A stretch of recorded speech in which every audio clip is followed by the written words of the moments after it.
16 دسمبر 2014 کو ڈاکٹروں نے 13 سالہ زخمی محمد ولید کو بھی مردہ سمجھ کر لاشوں کی اس طویل قطار میں رکھ دیا تھا۔ ولید جسمانی طور پر بظاہر مرا ہوا نظر آ رہا تھا مگر حقیقت میں وہ زندہ تھا۔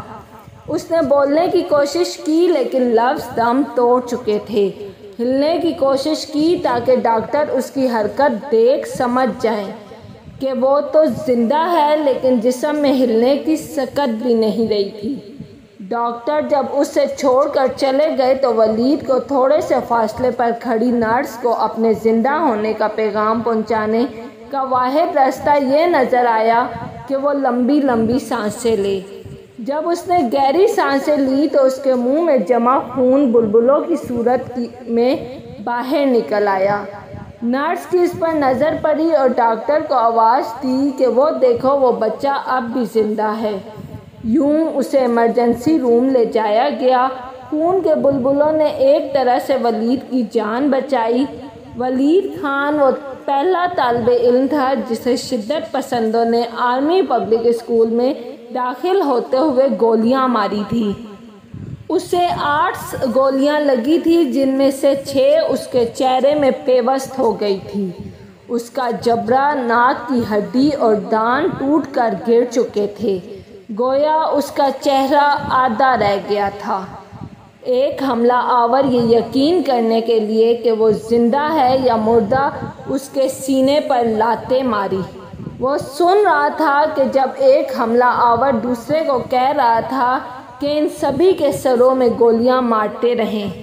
جب حملہ آور حال چھوڑ کر نکل گئے تو ولید بھی اٹھتے گرتے باہر چلا گیا۔ اس وقت ہر سو چیخیں تھیں، گولیوں کی آوازیں اور بچوں کی دوڑیں۔ ولید نے مدد کی درخواست کی پر کسی نے سنی نہیں کیونکہ بھاگنے والوں کو خود بھی مدد کی ضرورت تھی۔ ولید نے دیوار کا سہارا لیا، تھوڑی دور چلا اور پھر گر پڑا، پھر اٹھا اور جوں ہی دایاں پاؤں پہلی سیڑھی پر رکھ کر چڑھنے لگا کہ دھڑام سے نیچے گر گیا۔ اس وقت ولید کو پتہ چلا کہ اس کے پیر میں بھی گولی لگی ہے۔ اب وہ سیڑھیوں کے پاس اوندھے منہ پڑا ہے اور خوف کے عالم میں بھاگنے والوں کے پیروں کا خاشاک بنا ہے۔ جو بھی آتا ہے ولید پر سے گزر کر سیڑھی چڑھتا ہے۔ اب اس کی ہمت جواب دے گئی تھی۔ وہ کھسکا اور گھٹنوں کے بل 7ویں جماعت کی کلاس تک پہنچ کر ڈھیر ہو گیا۔ وہ تھک چکا تھا لیکن اسے یہ خوف تھا کہ اگر اس نے آنکھیں بند کر دی تو کہیں ریسکیو والے اسے مردہ سمجھ کر یہیں چھوڑ نہ دیں۔ خود کو ہوش میں رکھنے کے لیے اس نے اپنے زخمی پیر کو مکوں سے مارنا شروع کر دیا تاکہ درد کا احساس ہو۔ بالآخر 10 منٹ بعد ریسکیو والے پہنچے اور اسے CMH لے گئے۔ زندگی تو بچ گئی لیکن شناخت چھن گئی۔ ولید 7 دن تک بے ہوش پڑا تھا اور گھر والے اسے پہچان نہیں پا رہے تھے۔ وجہ یہ تھی کہ اس کا پورا چہرہ پٹیوں سے ڈھانپا ہوا تھا۔ گھر والوں نے ایک ایک لاش دیکھی، ہر زخمی بچے کو دیکھا لیکن بالآخر اس کے والد نے رات کے 10:30 بجے اسے بنیان سے پہچانا۔ یہ بنیان اس کے والد صاحب 2 دن پہلے اسے دے چکے تھے مگر اس کے باوجود گھر والوں کو اس کے ولید ہونے کا یقین نہیں تھا۔ جب 1 ہفتے بعد اسے ہوش آیا تو ڈاکٹر نے پوچھا آپ ولید ہیں؟ تو اس نے سر ہلا کر ہاں میں جواب دیا۔